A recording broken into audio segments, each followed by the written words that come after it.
Hi guys! Ang vlog ko ngayon tungkol sa sulong magulang.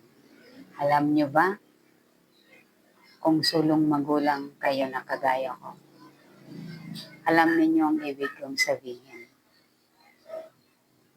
Ang lahat na kailangan ng pamilya natin sa atin nakaasa, di ba?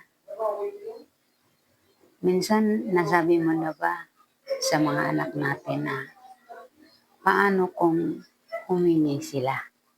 Wala tayong maibigay.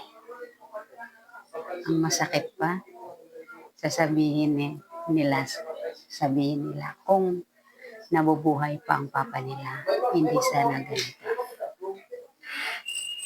Hindi nila alam kung gaano kahirap na maging mama at papa ang ginagampanan nating tungkulin sa kanila.